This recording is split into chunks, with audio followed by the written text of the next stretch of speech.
मानगढ़ का जो आंदोलन है, मैंने पिछली बार भी थोड़ा सा बताया था, वास्तव में भारत के आजादी के आंदोलन में जितनी लड़ाइयां लड़ी,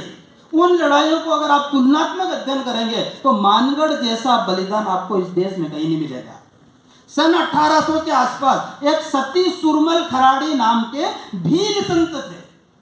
उन्होंने भक्ति से देशभक्ति के आंदोलन को बहुत जगाया। उनके जाने के बाद एक राजूगिर भाबर नाम के भील संत हुए, उन्होंने इस पूरे अंग्रेजों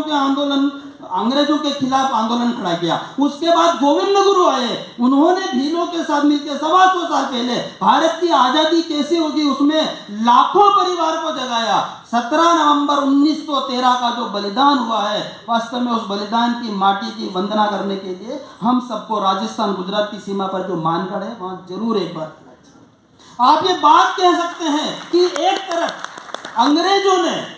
बंदूकें, तोपें, गोला बारूद घोड़ों पर, गधों पर और 2000 सैनिक उस मानगढ़ की पहाड़ी पर घेरने के लिए, गोविंद गुरु को मारने के लिए निकले। और आप सोचिए, बिना सूचित किए गांव के लोगों को जब ये बात पता लगी कि यह मानगढ़ को घेरने जा रहे हैं, 1,40,000 ये सरकारी आंकड़ा है, सपरिवार लोग, पता था कि मौत साथ में चल रही है, झगड़ा हो सकता है, बंदूकें चल सकती है, मारे जा सकते हैं, परिवार उजड़ सकता है, उसके बाद भी 1,40,000 लोग मानगढ़ की पहाड़ी पर चढ़े।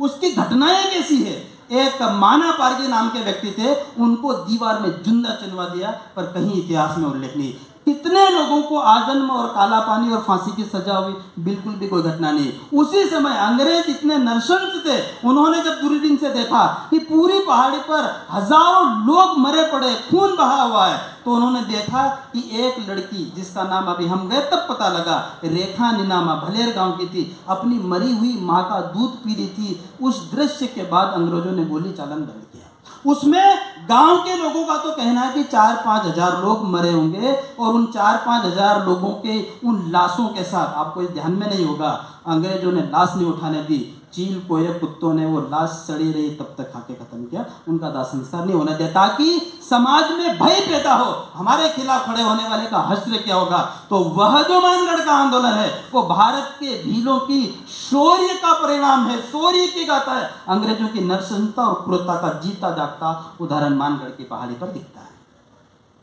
और इसलिए आज बिरसा मुंडा जयंती के अवसर पर जिस बिरसा मुंडा ने स्वधर्म से स्वराज का नारा दिया,